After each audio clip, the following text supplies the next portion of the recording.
मत बैठिए, जल्दी पे जल्दी बैठिए। आप लोग पहले पहले लाइव वाले तो बैठ जाइए कीजिए जी। एप्लीकेशन वालों को कोई दिक्कत नहीं रहता है, तो रजाइयों में से पढ़ लेता है। लेकिन हॉल नंबर 2 वाले लोग आप लोग शांति से बैठ जाइए, हॉल नंबर 3 वाले। और लड़की लोग को तो फिर समझाना मतलब, सब लोग एप्लीकेशन गुड मॉर्निंग सब लोग को। बैठ जब अपनी लोग, लड़की लोग जल्दी जल्दी, थोड़ा समय अटबो नहीं करती है सर। एप्लीकेशन वाले लड़कों को कोई भी दिक्कत नहीं आ रहा है, देख रही सब लाइट टू एक्स्ट्रा लगवा दिए। हाँ, इसीलिए लगवाई पे किए, तुमको समझ में नहीं आ रहा है। और सुनो अशोक, ऐसा एक लाइट यहाँ पे भी लगवा देना, और एक ठो यहाँ पे भी लगवा देना। हाँ, एकदम एप्लीकेशन वालों को एकदम गोरा दिखना चाहिए। अरे ये सबसे बड़ा खराबी क्या लगता है पता है? कोई आएगा मिलने के लिए, अब ऐसा ऐसा जगह से लोग मिलने आते हैं, मतलब कोई साउथ इंडिया से आया, कोई कहीं से, एगो न्यू जर्सी से आया था अमेरिका से। होंगे भैया, तू वहां से क्या करने के लिए आया? जो आता है एक ही बात बोलता है, पता है क्या? आप लगते नहीं है खान सर, होंगे हम खराब लगते हैं क्या? तुझे जो ऐसा क्या बोलता है? हाँ, कुछ ऑनलाइन में कुछ और दिखते हैं। ये करिए ऑनलाइन में, इसको मोतियाबीन है। सब यही बोलता है कि सर आप लगते ही नहीं है खान सर। हम कह यार तू मतलब हमको काहे पे इज्जत कर रहा है यार। हम इतना लाइट लगाए हैं थोड़ा भभकने के लिए, कुछ तो यार इस सब काम समझो।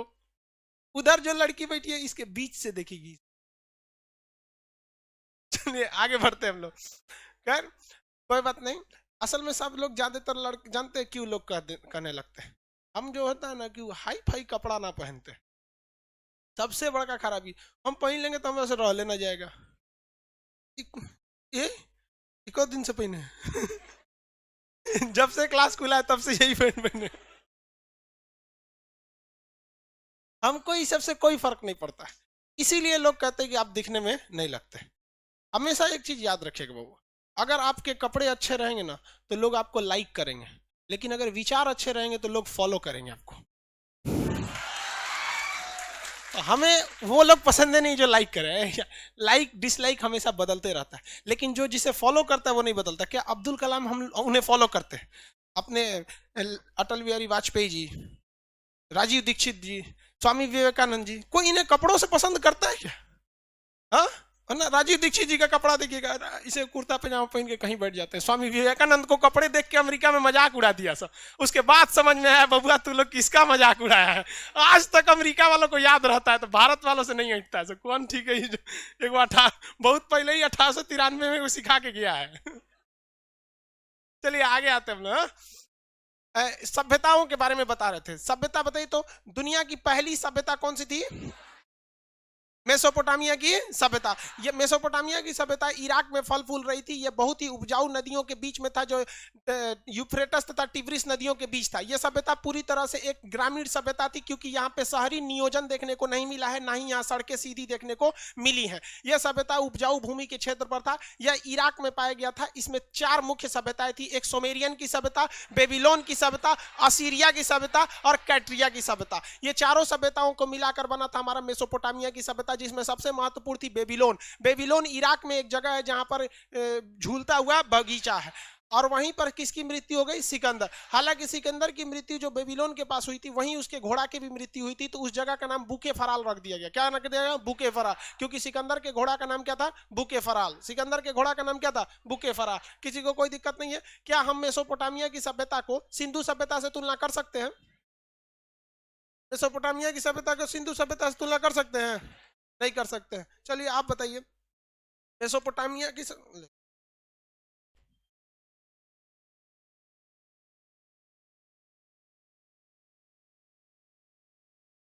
ओरिजिनल में आ गया। ठीक है, बताइए मेसोपोटामिया की सभ्यता, सिंधु नदी की, सिंधु घाटी सभ्यता की तुलना हम पश्चिमी एशिया से कर सकते हैं? कर सकते हैं? अरे कर सकते हैं, आराम से कर सकते हैं। वो आए ही तो थे पश्चिमी एशिया। मेसोपोटामिया के कौन से भाग से हम उसकी तुलना कर सकते हैं? हाँ, कौन सी? पश्चिमी, दक्षिणी, पूर्वी? हाँ, पश्चिमी मेसोपोटामिया से हम उसकी क्या कर सकते हैं, तुलना कर सकते हैं। किसी को कोई दिक्कत नहीं थी, पश्चिमी मेसोपोटामिया से उसकी तुलना किया जा सकता है। आगे देखते हैं हम लोग। इसके बाद हम आपको कौन सी सभ्यता पढ़ाए थे, मिस्र की सभ्यता। मिस्र की सभ्यता किस लिए प्रसिद्ध थी, हाँ, पिरामिड के लिए। और आप लोग ईस्ट वेस्ट में कंफ्यूजन में थे, वहाँ एप्लीकेशन वालों का लड़कों का सबका आंसर आता वेस्ट वेस्ट। जो वेस्ट नहीं लिख पाता है जल्दीबाजी में डब्लू लिख के भेज देता है, हमरा पहले पहुंच जाइए। आप लोग भी थोड़ा सा एकदम सिंसियर रहिए यहाँ पर। किस लिए फेमस थी भैया, पिरामिड के लिए। पिरामिड जैसे ना, देखिए कोई भी चीज हर जगह नहीं होता है। जैसे भारत लीची के लिए फेमस है, लीची में भी बिहार का मुजफ्फरपुर है कि नहीं, वो स्पेशल लीची है, वहां पे कैटेगरी होती है। अब जैसे भूसावल का केला, हाँ,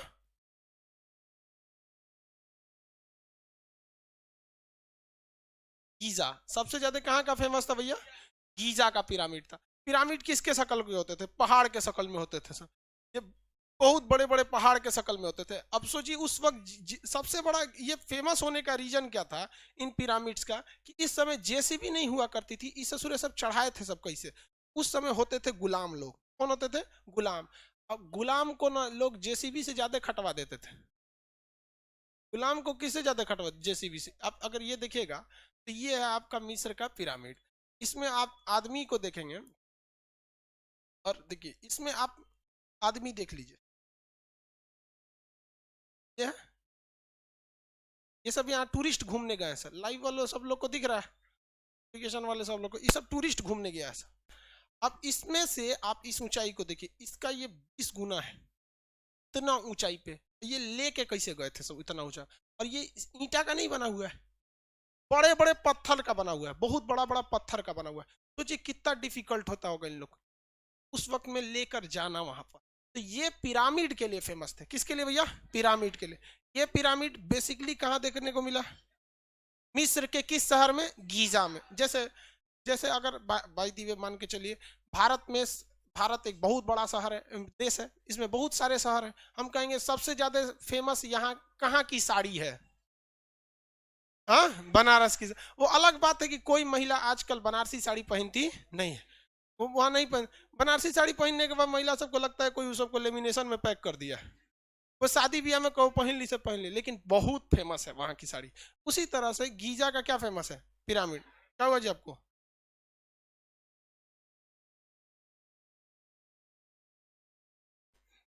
यहाँ देखिए, ये समझ में आ गया आप लोग को, किसी कोई दिक्कत नहीं।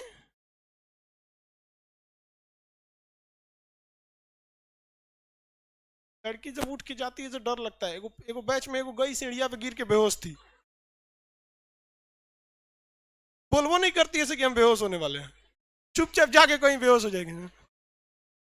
हाँ, वो तो एक तो नीचे कोई लड़का है ऑफिस में कंप्लेन किया कि सर एगो बेहोश होकर सीढ़िया पे गिरल है।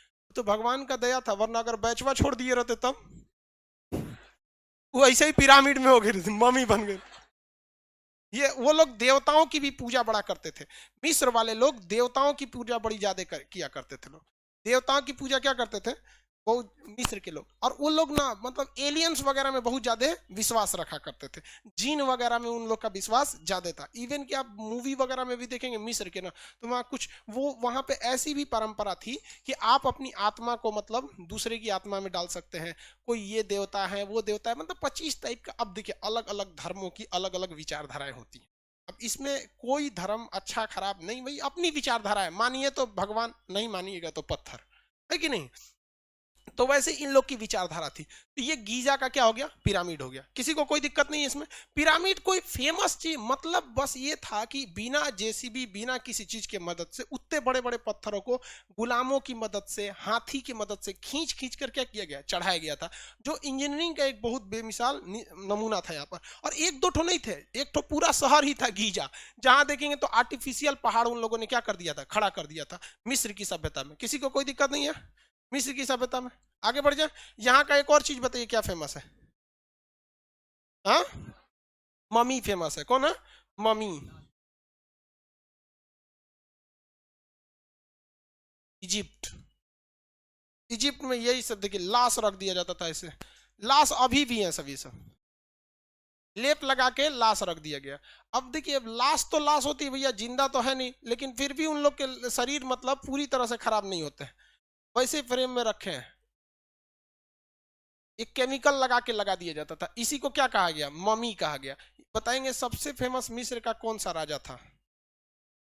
हाँ, फिरौन, वहां का राजा का नाम फिरौन। उसकी लाश वैसी की वैसी है केमिकल के वजह से। जैसे ये देखिए, ये भैया ये फिरौन है, देखिए दांत तो पचक ढचक गया है, लेकिन फिर भी है। तो हमारे यहाँ एगो चूहा मर जाता है तो 2 दिन तक महकता है, 3 दिन तक महकता है, फिर उसको खदर खदर के खा के खत्म कर देता है। इसको अभी तक कोई नहीं खाया है। इसमें ऐसा लेप लगा दिया जाता है ना इसके कानून में। चाचा उठिएगा नहीं आप बस।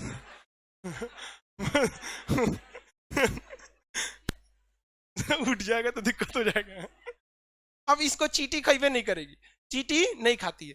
गर्मी का दिन था, लॉकडाउन से पहले हम सोए थे तो लाइट उठ कट गई थी, सोचे बहुत गर्मी लग रही है तो फर्श पे सो गए, ठंडा रहता है फर्श।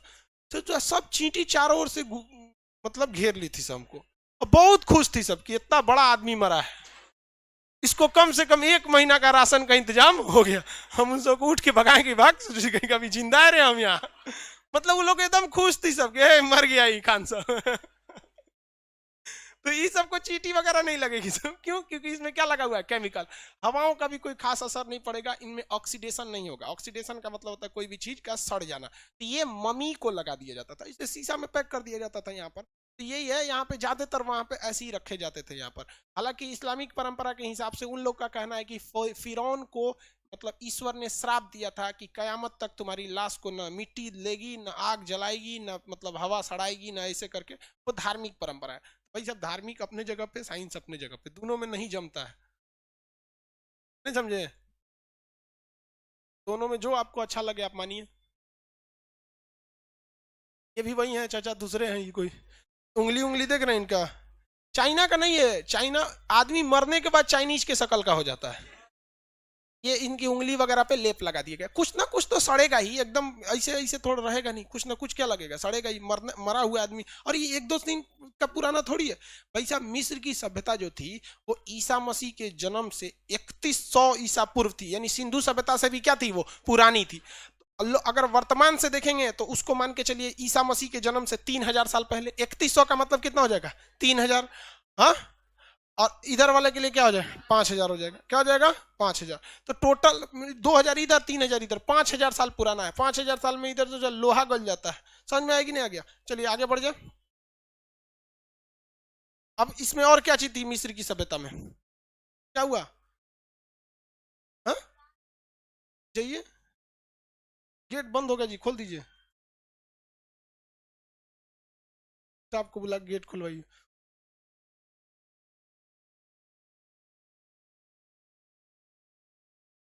आगे देखें, मिस्र की सभ्यता के बाद कौन सी सभ्यता आपको पढ़ाए थे? रोमन सभ्यता। देखिए रोमन सभ्यता अपने वक्त में सबसे ज्यादा विकसित सभ्यता थी। पूरी दुनिया में सबसे ज्यादा विकसित सभ्यता कौन सी थी? रोमन सभ्यता। ये कहाँ थी रोमन सभ्यता, किस देश में थी? इटली में। बेसिकली वो इटली में थी, लेकिन ये लोग पूरे भूमध्य सागर पर क्या कर लिए थे? अधिकार कर दिए थे। पूरे भूमध्य सागर में क्या कर दिए थे? अधिकार कर लिए थे। ये रहा आपका रोमन सभ्यता। यहां तक पूरा इसका रोमन एम्पायर फैला हुआ था, और ये इटली के रोम में सबसे ज्यादा फैला था। इनकी आर्कियोलॉजी का जो डिजाइन है वो आज भी वैसी की वैसे है। इनकी बिल्डिंगें, इनकी सड़क निर्माण की पद्धति इतना डेवलप है कि अभी तक पूरी दुनिया में कोई भी सभ्यता इतनी डेवलप नहीं हुई है जितनी कि इटली की रोमन सभ्यता विकसित हुई है। रोम शहर बहुत डेवलप है, और उसकी आर्कियोलॉजी आज भी वहीं पर डेवलप है। जैसे देखिए हमारे यहाँ क्या होता है कि जैसे जैसे रोम है, रोम, रोम मत लिख दे आप। ये रोम के डिजाइनिंग को देखेंगे तो उस वक्त से ही ये आर्कियोलॉजी चलते आ रही है। अब हम लोग जैसे शहर को बनाते हैं, हाँ? बिहार पुलिस का उसका दौर था, उसको याद नहीं था, क्लास करने आई थी। देखो भाई साहब, लड़कियां का बिहार पुलिस का दौड़ था, वो क्लास करने आ गई थी, वो अचानक याद आया तब गई। अब बोल रही है 1 मिनट में आ रहा है। मैंने 1 मिनट में दौड़ के चल आएगी वो। किसान बोर्ड को भी फेल कर दीजिए। देखो भाई, ऑफलाइन में यही सब तो होता है, ऑनलाइन वालों को कोई दिक्कत नहीं होता। ऑफलाइन में कोनो बेहोश होगी, उनको दौड़ने जाना है, कौन लड़का लेट आएगा। ये देखो भैया रोम को, ये रोम शहर है, ये आपको देख रहे हैं ये चौराहा, हाँ ये इतना बेहतरीन उस समय की ये डिजाइनिंग है। आज से लगभग कितना 600 ईसा पूर्व, 600 ईसा पूर्व। उस समय हम लोग के घर लकड़ी के हुआ करते थे, सीढ़ी नहीं था ना, तो हम लोग बांस का सीढ़ी लगा के घरे चढ़ते थे, आजो बांस का सीढ़ी। ये लोग उस वक्त इतना ज्यादा क्या थे, डेवलप थे, बहुत बेहतरीन डेवलप थे ये लोग। ये रोम को कहा इतना ज्यादा डेवलप था रोम की, कहा जाता है इंग्लिश में भी एक फ्रेज कहा जाता है, ये Rome was not built in one day. Rome एक दिन में बन के तैयार नहीं हुआ। तो आप लोग भी सोचेंगे एक के दिन में हमारा रिजल्ट हो जाए, हम आइंस्टीन बन जाए, तो भी पॉसिबल नहीं है, क्योंकि रोम बहुत मेहनत से बना है। आप अगर इसकी गलियों को देखेंगे, सड़कों को देखेंगे, इतना बेहतरीन बनाया गया है। और आज भी आपको जो गली देखने को मिलेगा उस जमीन पे, वहां आज के वक्त में देखिए, अगर मान के चलिए आप पढ़ने में अच्छे हैं तो 2 साल बाद थोड़ा और अच्छे होंगे। अब चौपट हैं तो 2 साल बाद और चौपट होने लगते हैं।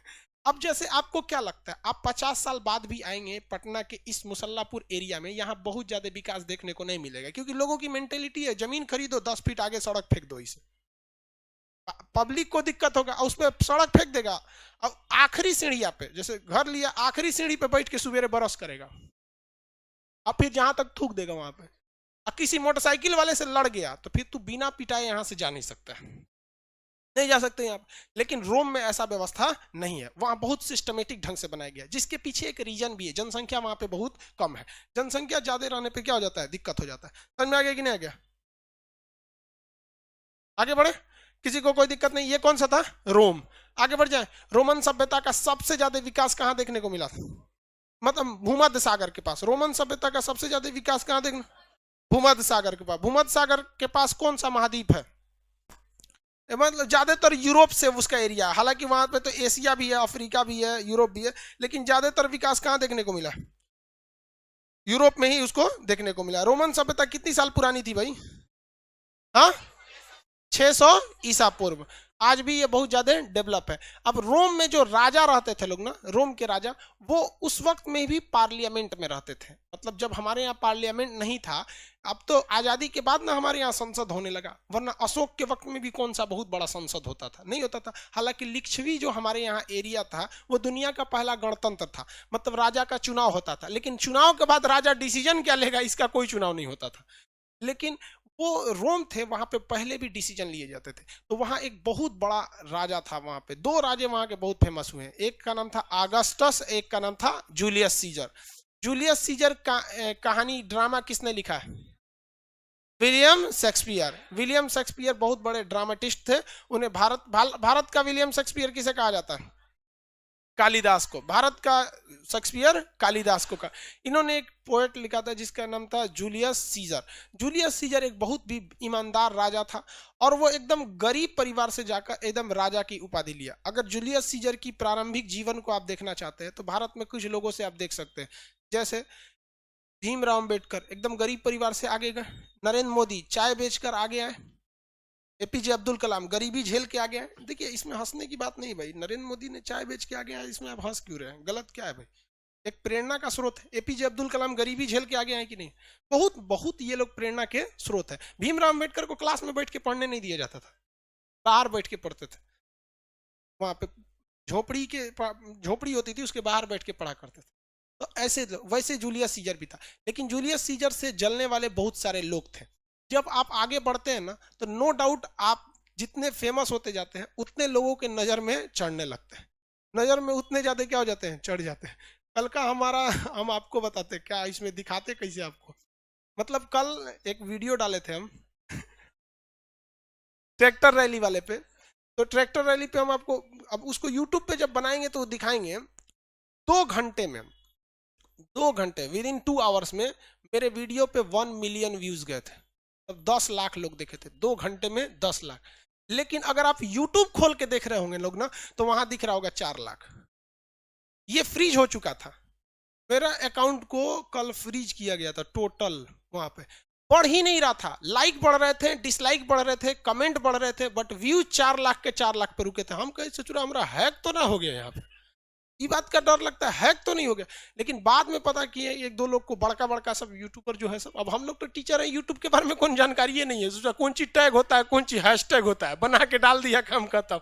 देखते तो लोग बोला कि भाई साहब ये आपका फ्रीज किया गया है, मतलब वो नहीं बढ़ रहा है। तो जब इसे आप कुछ करेंगे ना तो आपको भी बहुत झेलना पड़ेगा, समझ में आया कि नहीं? वैसे ही झेलना किसको पड़ गया? जूलियस सीजर को। उसी के मंत्रिमंडल वाले ने किसको मार दिया? जूलियस सीजर को हत्या कर दिया। कहां पे? मंत्रिमंडल, राजा की गद्दी पे बैठा था, वहीं पे क्या कर दिया गया? हत्या कर दिया गया। वहां का एक और राजा था जिसका नाम था आगस्टस। क्या नाम था? आगस्टस। अगस्त महीना सुने हैं? किसके नाम पर है? आगस्टस। ये जो हम लोग कैलेंडर यूज करते हैं ये बेसिकली क्रिश्चियन कैलेंडर है, जिसे पोप ग्रेगोरी ने चालू किया था। किसने चालू किया? पोप ग्रेगोरी ने। और हम लोग ने आज भी उन्हीं के कैलेंडर को लेकर चलते हैं जिनके हिसाब से 1 जनवरी होता है। तो ये बड़े बड़े राजा हो जाए, जैसे अगस्टस के नाम पे क्या हो गया? अगस्त, जुलाई, ये सब अलग अलग देव, मतलब उनके हिसाब से। जैसे भारत में हम लोग तो शक संवत यूज करते हैं। हम लोग का साल खत्म होने वाला है, फागुन में खत्म हो जाएगा ना जी। चैत से हम लोग की शुरुआत होती है। भारत में शक संवत जो होती है उससे चैत से शुरुआत होती है, लगभग 22 मार्च के आसपास है। इस बार होली कितने तारीख को है? 29 को है। हाँ, तो लास्ट में चला गया। हम लोग का महीना थोड़ा सा एक के कोई भी त्योहार हम लोग का एक के महीना में आगे पीछे घसकते रहता है। अब देखिएगा, अब एक के बार होली आएगा कब? 1-2 तारीख को, मतलब अगला होली जब आएगा ना तो मार्च के एकदम शुरुआत में पड़ जाएगा। तो ये आपको कौन सा सभ्यता समझ में आ गया? रोमन सभ्यता। किसी को कोई दिक्कत नहीं है रोमन सभ्यता में? आगे बढ़ जाए। रोमन सभ्यता के बाद आई थी फारस की सभ्यता। कौन सी सभ्यता? फारस की सभ्यता। फारस की सभ्यता बहुत बेहतरीन सभ्यता थी, नो डाउट। फारस की सभ्यता, फारस का अभी का नाम है ईरान। फारस का अभी का नाम क्या है? ईरान। ईरान में जो सभ्यता आई थी, ये लोग आग की पूजा करते थे और इनका सबसे बड़ा उद्देश्य था कि जीवन में शांति रखना है, लड़ाई झगड़ा किसी से नहीं करना है। तो फारस के जो सभ्यता थी, वहां पर जो रहने वाले लोग आए उन्हें कहा गया पारसी। क्या कहा गया? पारसी। क्या कहा गया? पारसी। पारसी लोग जो थे आग को महत्व देते हैं और वो लोग लड़ाई झगड़ा कभी नहीं करते हैं। पारसी लोग कभी भी लड़ाई झगड़ा नहीं करते, किसी को कोई दिक्कत नहीं। ये लोग बहुत बड़े बिजनेसमैन होते हैं, यहाँ पर थे। ये ईरान के पास फारस की सभ्यता थी। बाद में सिकंदर जब आया तो इस सभ्यता को क्या कर दिया? रद्द कर दिया। तो कुछ लोग ही वहां पे पारसी बच गए। बाद में जब ईरान में इस्लामिक रिवोल्यूशन हुआ तो इस्लामिक रिवोल्यूशन ने बचे हुए लोगों को भी बर्बाद कर दिया, क्योंकि वहां पे क्या आ गए? सिया आ गए। और भाई साहब अभी 21वीं सदी में सिया सुन्नी पे लड़ाई करना मतलब अजीब बेवकूफी लगती है। सिया सुन्नी में लड़ाई करना महा अजीब अजीब टाइप का है भाई। तुमको मन है तुम मानो ना, सिया मानो सुन्नी मानो। अब सपोज कीजिए अगर यूपीएससी के लड़के मार कर दे तलवार लेके कि तू ज्योग्राफी ऑप्शनल क्यों रखा है, हिस्ट्री रख, तू पॉलिटी क्यों ऑप्शनल रखा है। भैया तुम्हारा मेंस में तुम कुछ ऑप्शनल रखो। बस यही लड़ाई है सिया सुन्नी की, मतलब ऑप्शनल को लेकर। अब छोड़ो भाई, उस सब में हम करेंगे कहीं हमरो मार देगा, सब दिक्कत हो जाएगा, इसलिए कम में बोलो ये सब चीज में। चलिए, तो ये कौन सा जगह था भैया? ईरान। यहाँ पे कौन से लोग थे? पारसी। आज भी अब ये पारसी लोग भागे, लोग यहाँ से जान बचा के ये पारसी भागे। तो ये हमारे पारसी कुछ गुजरात में शिफ्ट हो गए, कुछ महाराष्ट्र में शिफ्ट हो गए। पारसी में अभी आप देखें, दादा भाई नौरोजी का नाम सुने हैं? हाँ, होमी जहांगीर भाभा का नाम सुने हैं? हाँ, होमी जहांगीर। पारसियों के नाम मुसलमानों से मैच करते रहते। इंदिरा गांधी के हस्बैंड का नाम सुने? फिरोज गांधी। तो क्या मुस्लिम थे? पारसी थे। तो मुसलमानों के से नाम उनका मैच करता है। वो लोग टोपी भी पहनते, बट मुसलमान वाली टोपी नहीं पहनते। मुसलमान की टोपी इसे कटोरा टाइप का होता है, और वो लोग मुनीब जी वाली टोपी पहनते। देखें धमाल मूवी देखें, मैंने डीक्रो आसारानी जो बनता है वो पारसी रहता है। बहुत रईस होते हैं लोग। रतन टाटा जैसे आप देखेंगे, जमशेद बेसिकली मुस्लिम का नाम होता है, तो जमशेद जी टाटा, ये लोग क्या थे? पारसी। तो पारसी बहुत ही शांत प्रिय लोग होते हैं। आप कभी नहीं सुनेंगे बेचारे पारसियों पे कोई अत्याचार हुआ है। अब कुछ लोग कहते हैं कि हम माइनॉरिटी हैं, हमें दबाया जाता है, हमें मारा जाता है। अरे भैया, तोरा से बड़ माइनॉरिटी पारसी लोग हैं। एक बार उठा दो कोई उन्हें बोलता तक। जैन लोग क्या वो माइनॉरिटी नहीं है? बहुत कम है। इसमें कितने जैन धर्म वाले हैं? बहुत कम। बौद्ध धर्म वाले बहुत कम होंगे भी। आप बौद्ध धर्म के, जैन की बौद्ध, आप बौद्ध हैं, आपको कोई दिक्कत हुआ है? कोई दिक्कत नहीं होगा। अब आप पहले आप ये झिटे हमें दिक्कत हो रहा है, दिक्कत हो रहा है। अरे भारत में दिक्कत हो गया ना, जो भारत में जिसको दिक्कत हो गया, हमारे हिसाब से उसको एक बार टूरिस्ट वीजा पर सीरिया भेजना चाहिए। ठीक है, और उसको कहना चाहिए कि तुम तब तक रहो जब तक तुम्हारी दिक्कत दूर ना हो जाती है। कसम बताते हैं वो खुद ही दूर हो जाएगा दुनिया से।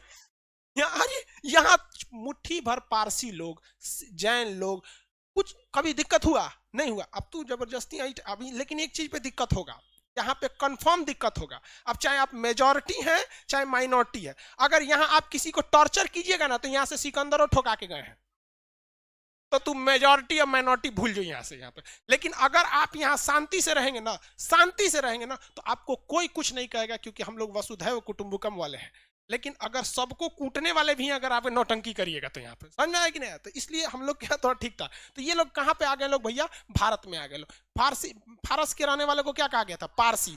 यहाँ की सभ्यता को पर्शियन सभ्यता। ये पर्शियन सभ्यता से क्वेश्चन पूछा था पीसीएस के एग्जाम में, पर्शियन सभ्यता किसके समकालीन थी? लगभग बराबर थी। तो ये 500 बीसी में चल रहे थे लोग। और ये बताइए रोमन सभ्यता 600 बीसी, रोमन सभ्यता 600 बीसी, इसमें 600 बीसी। तो हम ये कह सकते हैं कि लगभग लगभग सेम चल रहे थे। लगभग लगभग क्या चल रहे थे? सेम चल रहे थे। आगे बढ़ जाए, लगभग लगभग क्या कर रहे थे? सेम चल रहे थे लोग। किसी को कुछ, किसको? भारत में देखिए, भारत में इस समय जब यानी 500 से 600 ईसा पूर्व तक में हमारे यहाँ स्टार्ट हो गए थे लोग महाजनपद का काल, और हमारे यहाँ चल रहे थे उस समय बिंबिसार। कौन सा चल रहे थे? बिंबिसार। उस समय हम लोग के यहाँ किसका शासन चलता?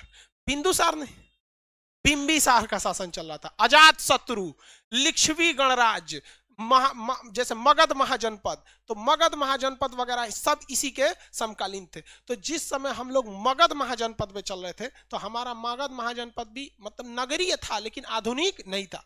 ठीक उसी समय ये लोग बहुत ज्यादा आधुनिक हो चुके थे। अब इसके बाद छोटी छोटी सभ्यताएं आती हैं जो बहुत बड़ा उनका महत्व नहीं है, रीजनल लेवल पर महत्व है, लेकिन वो बहुत महत्वपूर्ण। जैसे यहाँ पर पीली नदी है। कौन सी नदी? पीली नदी। इसका दूसरा नाम बता सकते? पीली नदी का हांगो नदी। कौन सी नदी? हांगो नदी। हांगो नदी है यहाँ पर जो सभ्यता थी पीली नदी के तट पर जो बसी थी, उस सभ्यता को कहा गया पीली नदी की सभ्यता या चीन की सभ्यता। ये दुनिया के सबसे ज्यादा उपजाऊ भूमि पर ये पल बढ़ रही थी। यहाँ चावल वगैरह की खेती बहुत ज्यादा हो रही थी। ये सभ्यता के लोग नए नए आविष्कारों में विश्वास रखते थे। तीर धनुष बहुत जबरदस्त बनाते थे। कागज की खोज यहाँ से हुई, रेशम की खोज यहाँ से हुई। चीन के लोग आज भी काम पर ज्यादा विश्वास रखते हैं, और भारत के लोग आज भी बहुत कम काम करना चाहते हैं। रियली पूछिए ना तो यहाँ सरकारी नौकरी केवल इसलिए पसंद किया जाता है कि काम करो चाहे मत करो, तुम्हें कोई निकालने वाला नहीं है। दूसरा कोई महत्व सरकारी नौकरी का नहीं है। बाकी बताइए ना, सरकारी नौकरी में आपको सबसे बड़ा रिलीफ यही मिलता है, आपकी जो सैलरी है वो अलग है, टेबल पर बंधा है कि बिजली के पोल मिस्त्री हैं तो एक बार तार जोड़ने आएंगे तो 250 रुपया हमारा हुआ, फिक्स है कि नहीं? यहाँ पे फिक्स है आपका एकदम। आधार कार्ड बनवाने जाएंगे तो इतना लगेगा, जमीन लिखवाने जाएंगे तो इतना लगेगा, मतलब एसबीआई में खाता खुलवाने जाएंगे तो फॉर्म का 20 रुपया ले लेगा, चपरासी 20 रुपया ले फॉर्म देते हैं तुमको यहाँ पे, तो यहाँ फिक्स हो जाता है। जबकि चीन के आगे बढ़ने में यही चीज सबसे ज्यादा वहां पे क्या कर दी, भूमिका निभा दी। तो हांगो नदी की सभ्यता को हम पीली नदी की सभ्यता के नाम से जाना जाता है। ये सभ्यता उस समय भारत में जब अशोक चल रहे थे लोग, अशोक का शासन चल रहा था, तो ये लोग इधर पीली नदी की सभ्यता चल रही थी। ऐसा इतिहास में वर्णित किया गया है कि इन लोग का एक बार विचार था कि क्यों ना हम लोग इस रास्ते होते हुए भारत पर कब्जा किया जाए। कहां किया जाए? भारत पर कब्जा किया जाए। तब तक उसी समय के आसपास अशोक ठोक दिया था कलिंग जाके, ये सब डर गया, सब कहा सब की ठीक जगह नहीं है, वो अपना प्लान कैंसिल कर दीजिए यहाँ। तो देखिए भैया, भय बिना प्रीत कहां। 2 दिन पहले भी एक वीडियो बनाए थे, उसमें हम आपको पूरा इतिहास बना के यूट्यूब पे दिखाए थे कि जब जब चीनी पिटाए हैं 50 साल तक शांत रहे। हाँ, अब बताइए, हम मोदी जी को पर्सनली फोन तो करेंगे नहीं, हम लोग एक शिक्षक के नाते इतिहास में जो जो घटनाएं हुई हैं उसका साक्ष्य दे के आपको बता सकते हैं। हालांकि हम बहुत सलाह दिए मोदी जी को, बहुत मनबो की हैं हालांकि होता भाई, होना चाहिए भाई, बहुत चीज उनको दिमाग से हट जाते हैं। लेकिन चीन वालों का एक ही है, इतिहास गवाह है चीन वालों के लिए कि भैया एक बार अशोक को देख के इधर क्या हो गए थे सर, लौट गए थे सर, उसके बाद फिर कभी नहीं ले गए सर।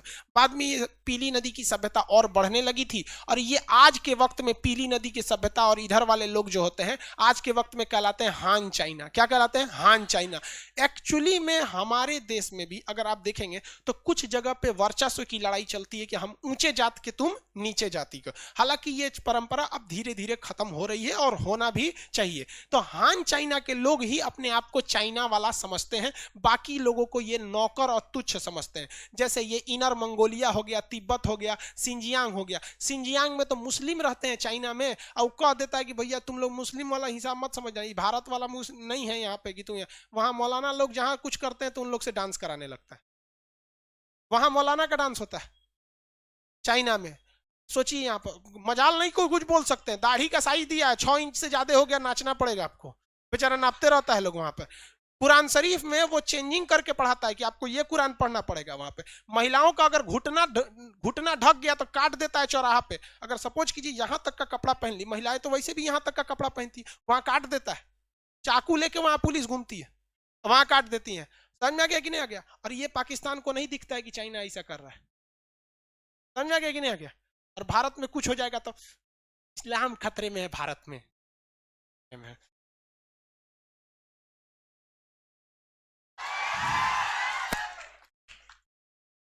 हमरा एगो चीज खराब लगता है, तुम कुछ भी करो यार, कुछ भी करो, पर्टिकुलर हमको कुछ करो या किसी व्यक्ति को कुछ गाली दे दो या कुछ करो, अलग बात होता है। तो चलो तू हमारे देश पे मत आया करो, हमारा खून खोल जाता है। चलिए यहाँ तो समझ में आ गया। अब दो सभ्यता, एक सभ्यता थी जो बहुत बहादुरी के लिए फेमस थी। जैसे हम आपसे कहते हैं कि रोमन सभ्यता किस लिए फेमस थी? नगरीय नियोजन के लिए, बहुत बेहतरीन आधुनिक नगर नियोजन के लिए था। जबकि सिंधु सभ्यता भी नगर नियोजन के लिए था। हम वैसे ही कहते कि मिस्र की सभ्यता किस लिए फेमस थी? तो पिरामिड और ममी के लिए थी। फिरौन यहाँ का सबसे बड़ा राजा था। यहाँ का सबसे बड़ा राजा, अरे रोम वाला का, अगस्टस जूलियस सीजर। वही हम अगर बात करते पारसियों की सभ्यता, तो पारसी बहुत बड़े बिजनेसमैन होते हैं, बहुत ही शांत प्रिय लोग होते हैं। कैसे होते हैं? बहुत ही शांत प्रिय। अगर हम हांगो नदी की सभ्यता का दें तो ये बहुत ही ज्यादा किस पर थे? उपजाऊ भूमि पर थे। इसे, हालांकि इस नदी में बाढ़ भी आ जाता था, इसलिए इसे पीली नदी को चीन का शोक के नाम से भी जाना जाता है। अब भारत में तो यहाँ पे सिंधु सभ्यता थी ही, भारत में सिंधु सभ्यता थी।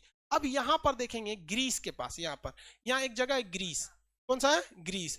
यहाँ पर एक छोटा सा जगह था जिसका नाम था स्पार्टा। क्या नाम था? स्पार्टा।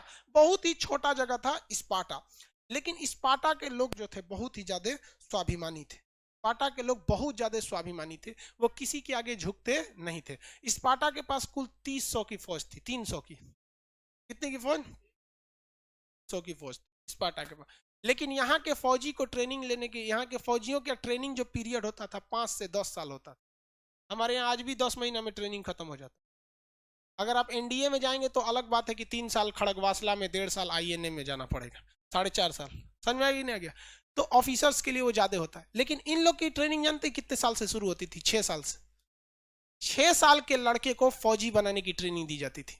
और वो ट्रेनिंग में तभी पास होता था जब उस समय का सबसे खतरनाक जानवर होता है भेड़िया। शेर से ज्यादा छलांग लगाता है भेड़िया। जैसे शेर की खराबी है ना, पेड़ पे नहीं चढ़ पाता है। देखिए, हर मायने में शेर से अच्छा टाइगर होता है। हर मायने में शेर से अच्छा कौन होता है? टाइगर।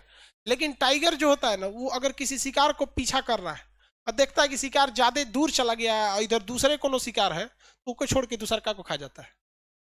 लेकिन शेर जो होता है ना, अगर दौड़ा दिया किसी को ना, मान लीजिए कोनो बकरी को दौड़ा दिया और ओके कर एकरे खाएंगे और 10 गो बकरी ही है तो छोड़ देगा, तू हट, ससुरी तू कहाँ तक भक्त है, तो हट तू यहाँ से। इसीलिए कहा जाता है शेर जंगल का क्या हो गया? राजा, क्योंकि दृढ़ निश्चित उसके पास होता है। वैसे ही यहाँ उस एक भेड़िया होता है। आदमी का सबसे बड़ा दुश्मन होता है भेड़िया। वो पेड़ चढ़ जाता है, छत तो चढ़, मतलब बंदर की तरह छलांग लगाता है, पेड़ पे चढ़ता है, बंदर से खतरनाक, टाइगर से तेज दौड़ता है। तो उस स्पार्टा के सैनिकों का एक रूल था कि उनका जब एग्जाम लिया जाता था ना, उन्हें केवल एक लाठी देकर और रात के अंधेरे में भेड़ियों के बीच में छोड़ दिया जाता था। लौट के आ जाओ या तो मर के आ जाओ। वहां पे इतने खतरनाक थे सब। महज 300 स्पार्टा वाले मिलकर 20,000 को हरा दिया। 20,000 को क्या कर दिया? हरा दिया था। स्पार्टा के सैनिक थे। स्पार्टा का सबसे बड़ा जो राजा था उसका नाम था लियोनाइडस। और जो उसका जो लड़ाई हो रही थी वो जर्कसीस से हो रही थी।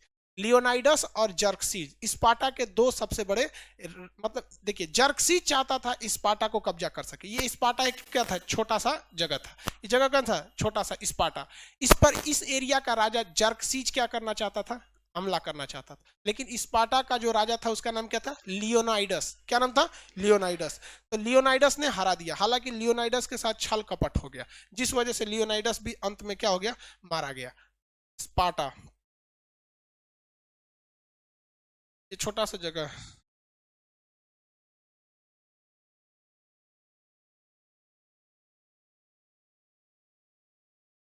लियोनाइडस था, उसका नाम क्या था भाई? लियोनाइडस। इन लोग का भाला यही यही मेन मेन ये उसका ये लियोनाइडस था। इसका सबसे बड़ा जो दुश्मन था उसका नाम था जर्क्सीज। ये लोग लियोनाइडस था ये, और एक जर्क्सीज था, तो वो तो भाई विलेन था यहाँ का, जर्क्सीज।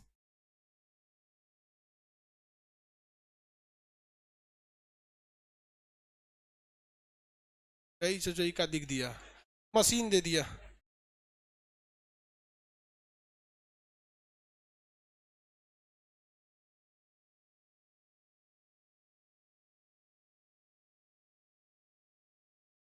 कई चचा भाड़ में मांगो कौन चीज दे दो। तो ये था भैया लियोनाइडस। इसको दिखा देंगे हम अभी। मेरा ये दूसरा बोर्ड ले लिया ना, इससे पहले वाला जो बोर्ड था उसमें ये सब कुछ रखा हुआ था। पुराना वाला लैपटॉप याद दिलाना जी, उसमें सारा फाइल है, इसमें नहीं था फाइल, इसलिए दिक्कत है। ये जो था भैया ये क्या है? लियोनाइडस। ये लियोनाइडस, इसको बचपन से ही युद्ध की ट्रेनिंग दी गई थी। ये स्पार्टा के लोगों का क्या था? राजा था यहाँ पर। इसी को जर्कसीज कह रहा था कि तुम क्या करो, हमारे साथ में मिल जाओ यहाँ पे, लेकिन ये नहीं मिला। लेकिन इसी के फौज का एक आदमी इसको धोखा दे दिया। इसके फौज में एक मतलब एक बीमारी वाला आदमी शामिल होने आया, जिसका शरीर बहुत बड़ा था। तो इसने अपनी फौज से उसको निकाल दिया। लेकिन वो फौज में लड़ना चाहता था। ये उसको बेइज्जत करके नहीं निकाला, कहा कि भाई तुम हमारी फौज के हिसाब से नहीं हो। हम लोग 300 लोग को ही रखते हैं, लेकिन वो 300 एकदम छाटे हुए लोग रहते हैं। तुम्हारे अंदर राष्ट्रीयता ज्यादा है, देश प्रेम ज्यादा है, लड़ भी सकते हो, लेकिन वो दक्षता नहीं है जो तुम हासिल कर सकते हो। तो इस ससुरा जाके वो आदमी किससे मिल गया? लियोनाइडस नहीं रखा तो किससे जाके मिल गया? जर्कसीस से। अब जर्कसीस से जाके मिल गया। जर्कसीस ने उसको मतलब वो जर्स देखिए, हर इंसान में 3-4 गो कमजोरी होती है।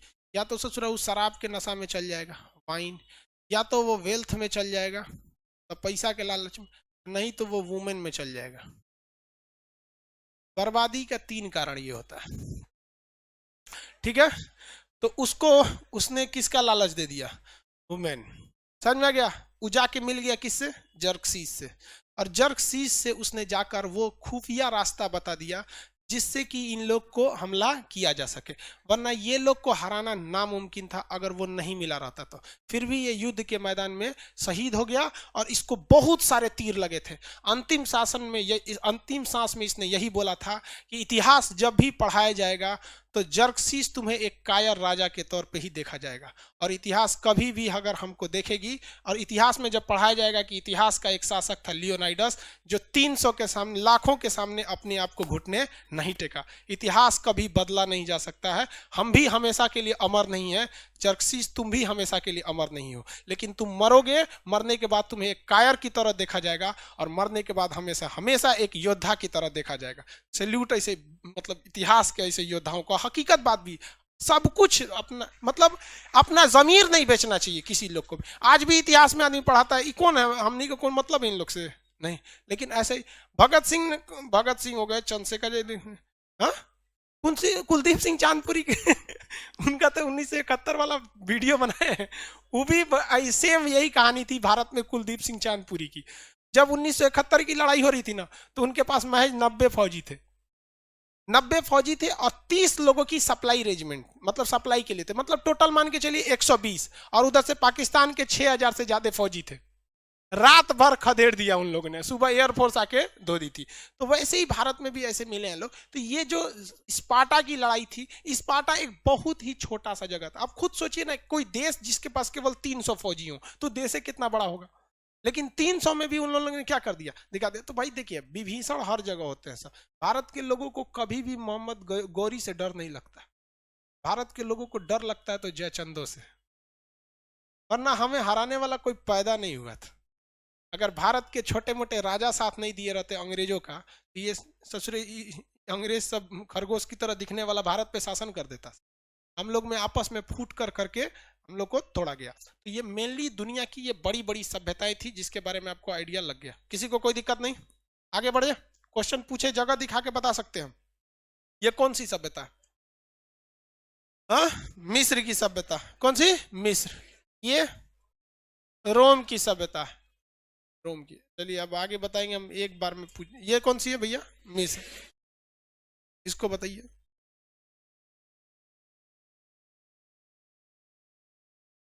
पीली नदी की सभ्यता। कौन सी? पीली नदी की सभ्यता।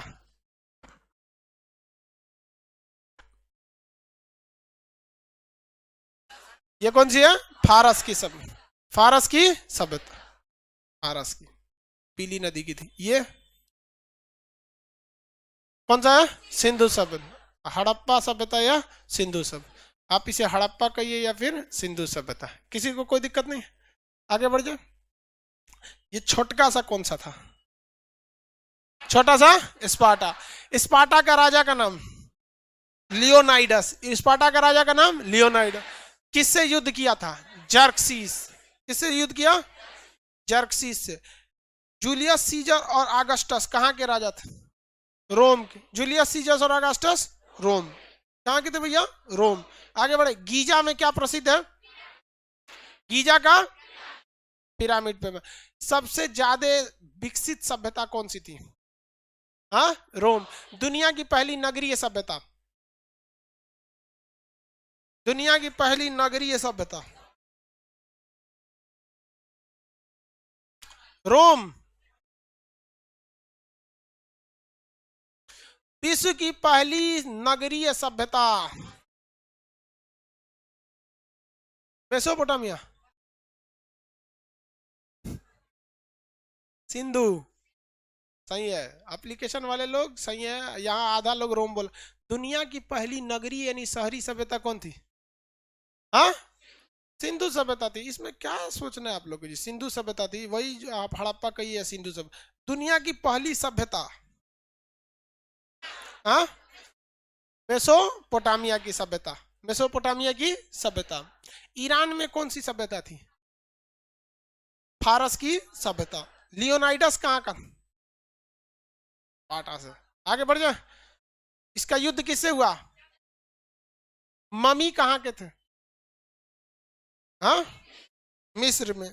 एलियन तथा देवताओं में सबसे ज्यादा विश्वास मिस्र में था। उसे जो देवता होता को कुछ ज्यादा मानता था मिस्र वाला। मिस्र के लोग मतलब अब उन लोग का अपना मान्यता है सबका।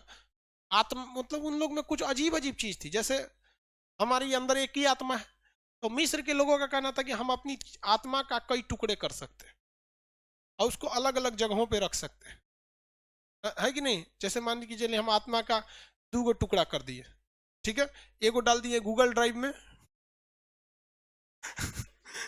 एगो कोनो आम के गाछ में डाल दिए।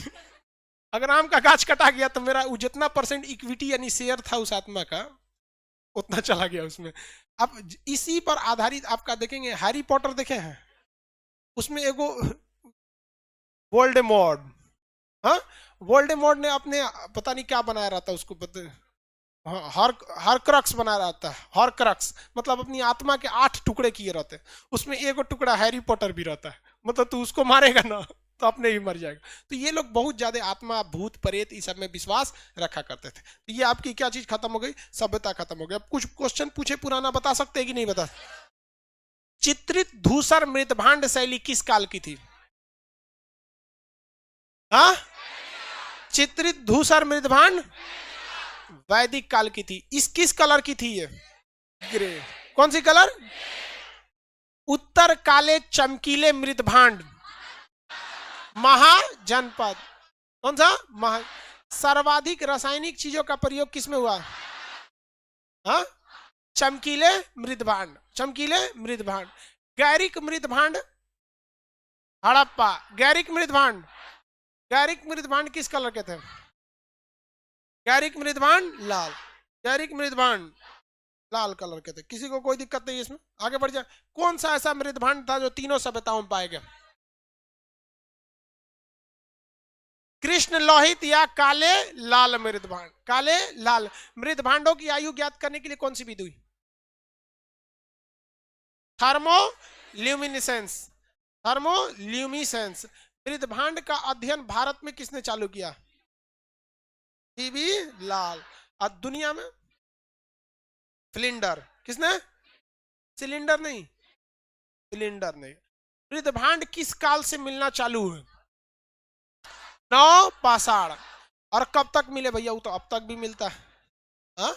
आप लोग के घर में भी मृदभांड होगा। पुराना समय में दादा परदादा के वक्त में कुछ ना कुछ मिट्टी के बर्तन होंगे। डेहरी वगैरह पहले मिट्टी का होता था, उसमें अनाज वगैरह रखा जाता। अब वो भी अल्युमिनियम का आ गया है, तो भी तो एक तरह का मृदभांडे है बर्तन रखने वाले के लिए। समझ में आ गया कि नहीं आ गया? मृदभांड से कोई दिक्कत नहीं है। अब टेस्ट रह गया ना आपका। टेस्ट में आप लोग जगह वगैरह का स्थल वगैरह याद रखेंगे। समझ में आ गया? किसी को कोई दिक्कत नहीं यहाँ पे। अब थोड़ा सा समझिए ध्यान।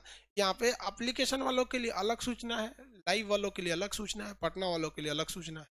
पहले किसको सुना दे?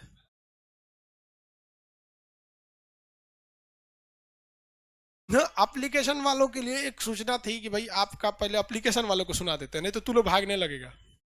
एप्लीकेशन वाला नहीं। एप्लीकेशन वाले लोग, आप लोग के लिए सूचना ये थी कि सर्वर जो था बहुत भयानक क्रैश था। हम लोग का सर्वर मेंटेनेंस, अंडर मेंटेनेंस था।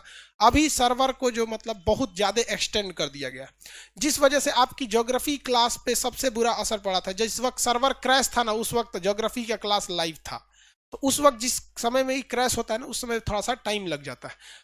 तो थोड़ा सा आपका ज्योग्राफी का क्लास डिस्टर्ब हो गया, साथ साथ पॉलिटी वगैरह भी। सर्वर को पूरी कंप्लीटली अब सही हो गया, आप लोग के लिए कोई समस्या नहीं। हाँ, अब एप्लीकेशन, लाइव क्लास और पटना वाले तीनों लोगों के लिए सूचना है कि 10 बजे, ये 9 से 10 ये खत्म हो गया। 10 बजे इंडियन मैप का क्लास, इंडियन मैप, भारतीय मानचित्र का क्लास, ये चलेगा थर्सडे से दिन। थर्सडे को कौन सा दिन कहा जाता है हिंदी में? अरे नहीं, हम लोग के लिए होता है गुरुवार। हाँ, उसको बृहस्पतिवार भी बोला जाता है, लेकिन वो स्पेशली हम लोग के लिए बनाया गया, गुरु जी लोग के लिए। हाँ, तो गुरुवार के दिन, ठीक है। तो मैप वाले जो एप्लीकेशन वाले लड़के आपको वर्ल्ड मैप पढ़ा दिए हैं, लगभग लगभग उसका वर्ल्ड मैप कंप्लीट है। तो थर्सडे तक आपका वर्ल्ड खत्म हो जाएगा। फिर 9-10 बजे से आपका क्या हो जाएगा भैया?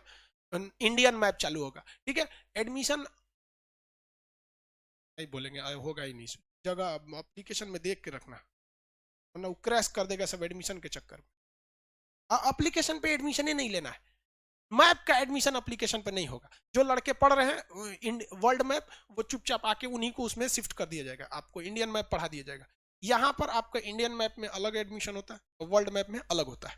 ठीक है, आपको समझे? और एप्लीकेशन पे भी ऐसा ही होता है, बट इस बार हम लोग एप्लीकेशन को लेके झेल रहे हैं लोग। रीजन क्या क्या? जिस दिन एप्लीकेशन को एडमिशन के लिए खोलेंगे, तुरंत क्रैश कर जाएगा एडमिशन में।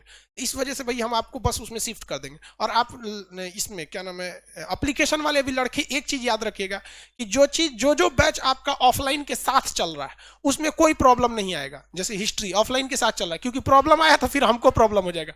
मान के चलिए एप्लीकेशन में कोई दिक्कत हो गया, तो हम ऐसा थोड़ी क्लास बंद करेंगे कि भाई ऑफलाइन वाले चले जाओ, ऐसा तो नहीं कर सकते। तो हमारी कोशिश यही है कि दोनों को साथ साथ चला दे, ताकि आप लोग को भी समस्या ना आए। अब ऑफलाइन वाले भी सुन लिए, आपका मैप का क्लास कब से है? थर्सडे से है। ठीक है। और उसके बाद थर्सडे के बाद जो मंगलवार आएगा, मंगलवार, तो उसमें भी एक नया बैच आएगा। देखिए अभी आपका कौन सा चल रहा है? 9 बजे क्या चल रहा है? हिस्ट्री। हिस्ट्री, ठीक है। तो अब 10 बजे खाली हो जाते हैं आप, तो क्या चल जाएगा? मैप। और 1 घंटा पहले देख लेंगे बायो। कौन सा? बायोलॉजी। तो ये चालू होगा कितने तारीख को? थर्सडे के दिन, थर्सडे। और ये चालू होगा थर्सडे के बाद Friday, Saturday, Sunday, Monday, Tuesday. ठीक है। तो आपका 2 नए बैच हैं, एक इस हिस्ट्री से पहले, एक हिस्ट्री के बाद। किसी को कोई दिक्कत है इसमें? नहीं। दूसरा, पटना में जितने ये सूचना ऑफलाइन वालों के लिए नहीं है, मतलब एप्लीकेशन और लाइव वालों के लिए नहीं है। जो लड़कों को पढ़ाई में डिस्टर्ब हो रहा था, वो लाइब्रेरी में आके पढ़ेंगे। नीचे लाइब्रेरी है, फिलहाल अभी उसमें मतलब बहुत दिन से बंद था। तो जिनको आदत नहीं है, 1-2 बार आदत लगा के देख सकते हैं, क्योंकि जियो भी शुरू शुरू में फ्री दिया था। लेकिन बाद में आप लोग को लत लग गया कि नहीं लग गया? वैसे ही लाइब्रेरी भी है। एक बार जिसको लाइब्रेरी में आदत लग गया ना, बस वो लाइब्रेरी में पढ़ता है। यार ये अच्छी लत है, ये खराब लत थोड़ी है। ये गुटखा पान भाई किताबों का लत लग जाए तो क्या पूछना। हाँ, हमेशा याद रहे। हाँ, ओपन हो गया है। लत लगाना है तो किससे रहे? किताबों से। कहते हैं ना, दिल लगाना है तो किताबों से लगाओ। बेवफा भी निकलेगी तो मुकद्दर बना के छोड़ेगी। बाकी इधर उधर लाल पीला हरा करने से कोई फायदा नहीं। ये लोग टेम्पोररी लोग होते हैं और परमानेंट लेसन सिखा के चले जाते हैं। इसलिए इन लोग के चक्कर में नहीं। आप लोग को लाइब्रेरी आ गया है, जो लोग पहले आ जाते हैं लाइब्रेरी में बैठ के पढ़ लेंगे लोग। फिलहाल अभी उसमें कोई दिक्कत नहीं है। लाइब्रेरी की सुविधा ऑनलाइन वालों को नहीं है। ऑनलाइन लाइब्रेरी कैसे देंगे? रजाइए इसे मोड़ लियो, लाइब्रेरी हो जाए। अगला क्लास कल करेंगे, आज के लिए इतना ही। जय हिंद। कल नहीं, कल कौन दिन है? हाँ, कल सैटरडे है भैया। मंडे टू फ्राइडे ही क्लास चलता है।